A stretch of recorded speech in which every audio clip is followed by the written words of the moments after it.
इस वीडियो में हम बात करेंगे एक बीम के बेंडिंग के बारे में। टेक्निकली कहें तो हम एक बीम के बेंडिंग मोमेंट पे चर्चा करेंगे। तो एक बीम, इस पे अगर हम एक्सटर्नल फोर्स अप्लाई करें या कहें इसके अपने ही वेट के कारण ये मुड़ जाता है, कुछ ऐसा। ये बड़ा प्रैक्टिकल सा एक्सपीरियंस है, हम इस तरह का फेनोमेना हमेशा देखते रहते हैं।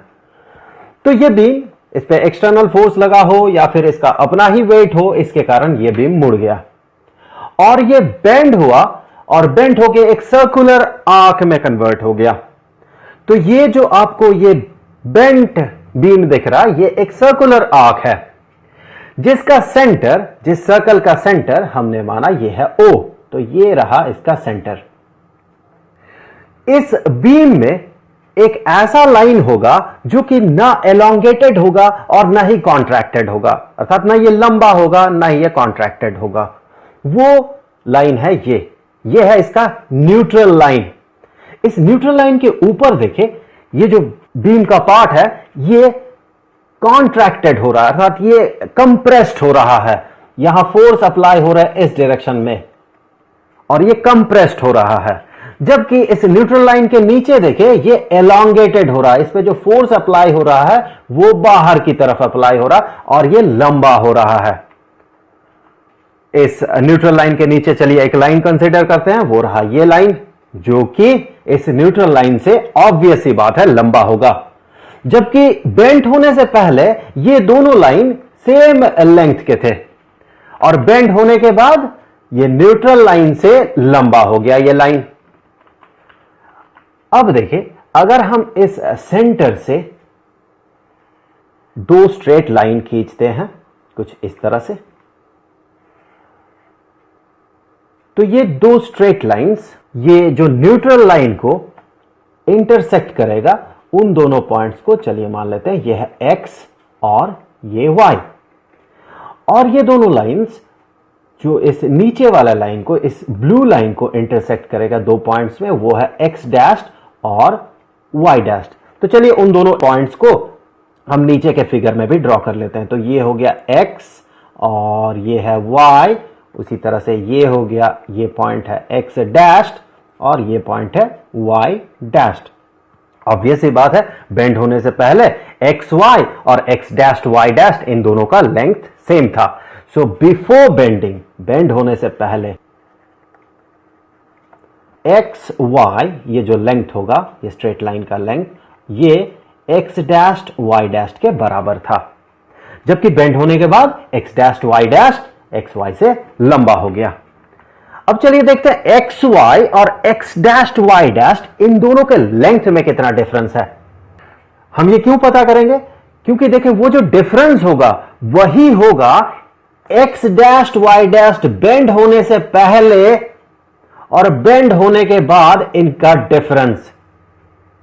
हम इसे कह सकते हैं कि बेंड होने के कारण ये एक्स डैश वाई डैश कितना एलोंगेटेड हो गया, जिससे कि हम स्ट्रेन पता कर सकते हैं। और स्ट्रेन पता करेंगे तो उसके बाद यंग्स मॉड्यूलस से हम लॉन्गिट्यूडिनल स्ट्रेस पता कर सकते हैं, उस स्ट्रेस से हम फोर्स पता कर सकते हैं और उस फोर्स से हम मोमेंट ऑफ फोर्स पता कर सकते हैं, अर्थात अल्टीमेटली हम बेंडिंग मोमेंट पता कर सकते हैं। तो इसीलिए हम ये कंसीडर करेंगे कि एक्स डैश वाई डैश कितना एलोंगेटेड हुआ। उसके लिए चलिए मान लेते हैं ये जो ब्लू लाइन है, ये न्यूट्रल लाइन से स्मॉल लेटर x डिस्टेंस दूर है और ये न्यूट्रल लाइन को, जो ये दोनों लाइंस क्रॉस कर रहा है x और y पॉइंट में, x से o तक का डिस्टेंस, ये xo, ये है r। तो ये लेंथ हो गया r, xo का लेंथ हो गया r। उसी तरह से yo का भी लेंथ होगा r।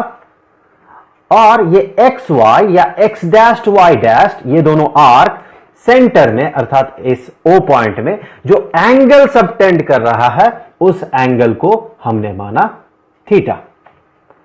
तो हम कह सकते हैं xy इसका जो लेंथ होगा ये होगा r इंटू थीटा, जबकि यहां थीटा को मेजर किया जाएगा रेडियन में, इसका एंगल रेडियन में होगा, डिग्री में नहीं होगा।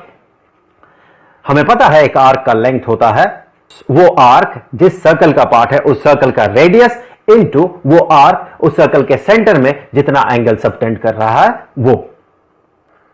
उसी तरह से अगर देखें तो एक्स डैश्ड वाई डैश्ड ये कितना होगा?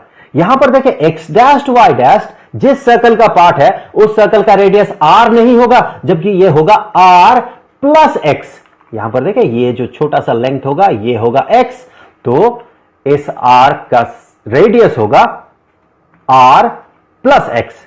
तो हम कह सकते हैं एक्स डैश्ड वाई डैश्ड होगा R plus X into theta. तो फिर एलोंगेशन कितना हुआ एक्स डैश्ड वाई डैश्ड का? So elongation of X dashed Y dashed ये होगा,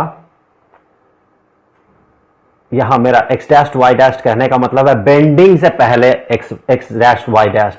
सो मैं यहां लिख लेता हूं बिफोर बेंडिंग। ये जो एक्स डैश्ड वाई डैश्ड की बात कर रहे हैं ये बिफोर बेंडिंग है। बिफोर बेंडिंग, ऑब्वियस सी बात है बेंडिंग के बाद ये लंबा हो जाएगा जिसके बारे में हम चर्चा कर रहे हैं। सो ये बराबर होगा X dashed Y dashed after bending. So X dashed Y dashed, यहां एक्स डैश्ड वाई डैश्ड है after bending, minus X dashed Y dashed before bending. तो एक्स डैश्ड वाई डैश्ड कितना लंबा हुआ? बेंडिंग के बाद इसका लेंथ जो होगा माइनस बेंडिंग से पहले इसका जो लेंथ था। तो बेंडिंग से पहले इसका जो लेंथ था ये एक्स वाई के बराबर था, और यहां पर देखिए ये एक्स वाई ये एलोंगेटेड नहीं हुआ क्योंकि ये आर्क न्यूट्रल लाइन का पार्ट है। सो हम यहां पर X dashed Y dashed before bending के जगह हम इसे एक्स वाई कह सकते हैं, जो कि ना तो एलोंगेटेड हुआ ना कॉन्ट्रैक्टेड हुआ। सो यहां एक्स डैश्ड वाई डैश्ड को, तो यहां मैं सिर्फ एलोंगेशन कह रहा हूं, यहां पर एलोंगेशन, ये है elongation of X dashed Y dashed. ये एलोंगेशन ये बराबर होगा X dashed Y dashed after bending, जो कि होगा R plus X into theta. So R plus X into theta minus X Y, जो कि है आर थीटा के बराबर, माइनस आर थीटा। तो ये हो जाएगा R theta plus X theta minus R theta. तो ये बन गया एक्स इंटू थीटा। तो देखिए स्ट्रेन कितना होगा? यहां पर ये एक्स डैश्ड वाई डैश्ड में जो स्ट्रेन क्रिएटेड हो रहा, ऑब्वियस सी बात है इसका लेंथ बढ़ रहा तो इसमें स्ट्रेन क्रिएट हो रहा, तो ये स्ट्रेन कितना होगा? तो यहां पर स्ट्रेन, हम जिस स्ट्रेन की बात कर रहे हैं वो है एक्स डैश्ड वाई डैश्ड का। ये स्ट्रेन होगा चेंज इन डायमेंशन अर्थात चेंज इन लेंथ। तो चेंज इन लेंथ है x theta divided by original dimension, अर्थात बेंडिंग से पहले इसका लेंथ जो था, बेंडिंग से पहले इसका लेंथ एक्स वाई के लेंथ के बराबर था, तो ये हो गया आर थीटा। और यहां पर जिस स्ट्रेन की बात हम कर रहे हैं ये स्ट्रेन है लॉन्गिट्यूडिनल स्ट्रेन, ये है लॉन्गिट्यूडिनल स्ट्रेन। अब देखिए जैसे कि हमें पता है कि stress is equal to Young's modulus किसी भी मटेरियल का इनटू स्ट्रेन, क्योंकि यंग्स मॉड्यूलस होता है longitudinal stress divided by longitudinal strain. तो हम कह सकते हैं लॉन्गिट्यूडिनल स्ट्रेस ये होगा Young's modulus into longitudinal strain. तो ये जो स्ट्रेस है ये भी लॉन्गिट्यूडिनल स्ट्रेस है। सो इसे हम कह सकते हैं लॉन्गिट्यूडिनल स्ट्रेस को कि ये बराबर होगा यंग्स मॉड्यूलस इस मटेरियल का, जिस मटेरियल से ये बीम बना हुआ है, इनटू ये स्ट्रेन, जो कि देखें ये बराबर होगा x डिवाइडेड बाय r के। ये दोनों न्यूमरेटर और डिनोमिनेटर से थीटा कैंसल आउट हो जाएंगे। So Young's modulus into x divided by r ये होगा लॉन्गिट्यूडिनल स्ट्रेस। अब हम क्या करते हैं, यहां पर एक क्रॉस सेक्शन कंसीडर करते हैं। तो ये रहा वो क्रॉस सेक्शन। सो यहां पर कंसीडर करें क्रॉस सेक्शन कुछ ऐसा, ये रहा वो क्रॉस सेक्शन कुछ ऐसा। इस क्रॉस सेक्शन में इस ब्लू लाइन पे अगर हम एक छोटा सा एरिया कंसीडर करते हैं कुछ ऐसा, तो इसे हम ड्रॉ कर लेते हैं। यहां पर ये रहा वो क्रॉस सेक्शन और यहां पर ये रहा न्यूट्रल लाइन और यहां पर रहा उसके नीचे ये ब्लू लाइन जो कि एलोंगेटेड हो रहा। हम इस क्रॉस सेक्शनल एरिया की बात कर रहे हैं।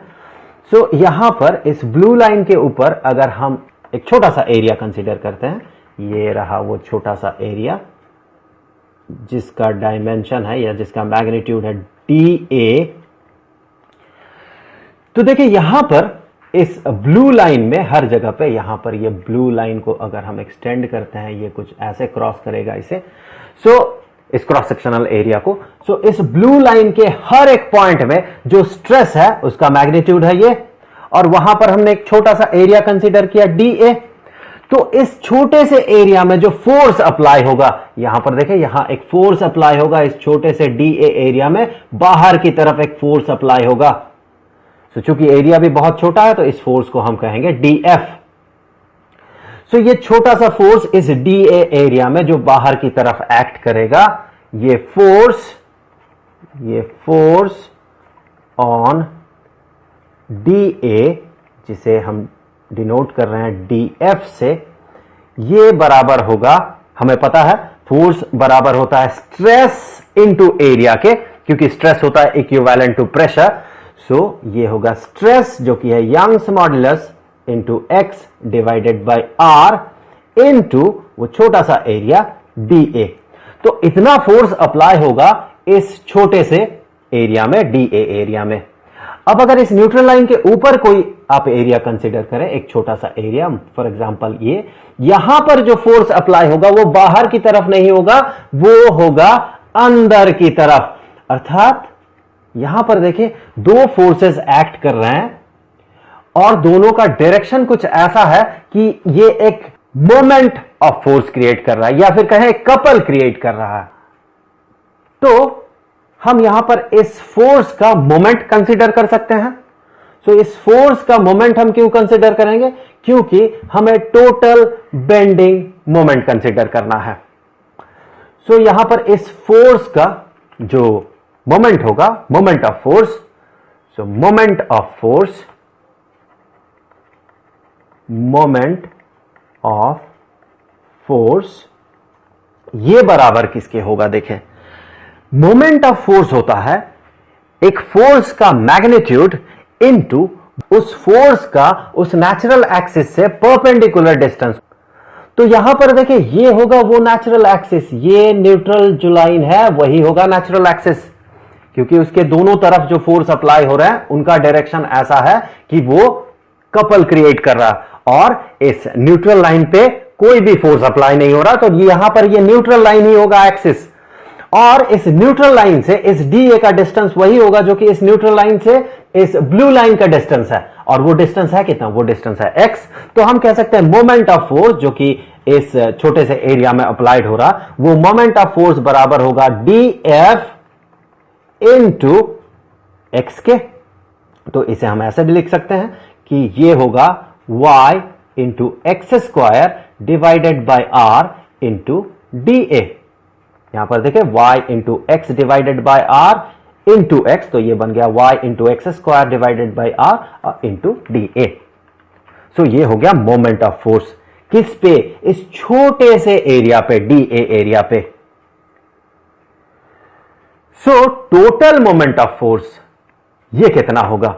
टोटल मोमेंट ऑफ फोर्स इस पूरे क्रॉस सेक्शन में कंसीडर करें तो बहुत सारे ऐसे DA हमें मिलेगा, छोटे छोटे एरियाज। तो सब पे लगे हुए मोमेंट ऑफ फोर्स को अगर हम ऐड करें तो हमें मिलेगा total moment of force, total moment of force, जिसे हम कह सकते हैं बेंडिंग मोमेंट। तो यही होता है बेंडिंग मोमेंट, बेंडिंग मोमेंट। ये बेंडिंग मोमेंट ये होगा कितना, या फिर कहें टोटल मोमेंट ऑफ फोर्स होगा कितना? टोटल मोमेंट ऑफ फोर्स होगा ऐसे जितने भी छोटे छोटे मोमेंट ऑफ फोर्सेस हमें मिलेंगे उनका समेशन। तो ये टोटल मोमेंट ऑफ फोर्स, इसे हम कह सकते हैं कि ये बराबर है ऐसे सारे मोमेंट ऑफ फोर्सेस के समेशन। तो y x square divided by r into DA, इनका समेशन, जितने भी पॉसिबल ऐसे मोमेंट ऑफ फोर्सेस हैं। तो यहां पर देखिए y और r ये दोनों कांस्टेंट टर्म्स है, इन्हें मैं समेशन के बाहर ले जाता हूं। सो ये रहा y divided by r into summation of x square D A. आपको पता होना चाहिए कि एक्स स्क्वायर डी ए के समेशन को हम कह सकते हैं ए अर्थात total area into radius of gyration का स्क्वायर। तो यहां यह बन जाएगा y divided by r into इसे हम कह सकते हैं टोटल एरिया अर्थात ये एरिया इंटू इसका रेडियस ऑफ जाइरेशन का स्क्वायर। तो यहां k क्या है, यहां पर k है रेडियस ऑफ जाइरेशन, रेडियस ऑफ जाइरेशन। और इस a के स्क्वायर्ड को हम कह सकते हैं कि ये बराबर है अर्थात total area into radius of gyration के स्क्वायर, इसे हम कह सकते हैं geometrical moment of inertia of the beam, और इसे हम रिप्रेजेंट करते हैं IG से, और ये है geometrical moment of inertia of the beam. So हम इस टोटल मोमेंट ऑफ फोर्स या फिर बेंडिंग मोमेंट को हम इस तरह से रिप्रेजेंट कर सकते हैं कि ये बराबर होगा y divided by r into geometrical moment of inertia of the beam. So ये हो गया बेंडिंग मोमेंट, ये हो गया bending moment of this beam. तो चलिए इसे आगे एक और टर्म के बारे में चर्चा कर लेते हैं, वो है flexural rigidity of the beam. Flexural rigidity of the beam, ये होता है उस बेंडिंग मोमेंट के बराबर जिस बेंडिंग मोमेंट के कारण इसका जो रेडियस ऑफ कार्वेचर होगा, देखिए इस पे बेंडिंग मोमेंट अगर हम प्रोवाइड करते हैं या एक्सटर्नल फोर्स प्रोवाइड करते हैं तो ये मुड़ जाता है, ये कर्व क्रिएट करता है, और जिसका रेडियस होता है ये, तो वो बेंडिंग मोमेंट जिसके कारण इसका रेडियस ऑफ कार्वेचर एक यूनिट के बराबर हो जाए, उस बेंडिंग मोमेंट को हम कहते हैं फ्लेक्सरल रिजिडिटी इस बीम का। सो फ्लेक्सरल रिजिडिटी ये होता है बेंडिंग मोमेंट, जितना की जरूरत होता है bending moment required for unit radius of curvature, unit radius of curvature. तो जैसे कि हमें पता है बेंडिंग मोमेंट इस बीम के लिए ये होगा Young's modulus divided by radius of curvature into geometrical moment of inertia of the beam. तो यहां पर वो बेंडिंग मोमेंट जो कि जरूरत होगा unit radius of curvature create करने के लिए, अर्थात ये जो रेडियस ऑफ कर्वेचर क्रिएट होगा या जो कर्व क्रिएट होगा उसका जो रेडियस होगा वो यूनिट लेंथ का हो, अर्थात एसआई सिस्टम में कहे तो 1 मीटर का हो, तो इसे बनना है 1। तो उस केस में जब ये r का वैल्यू 1 होगा, उस केस में जो बेंडिंग मोमेंट होगा उसी को हम कहेंगे फ्लेक्सरल रिजिडिटी।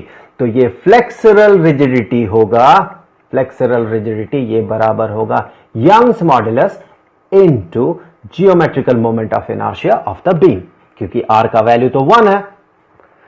तो ये हो गया flexural rigidity of the beam.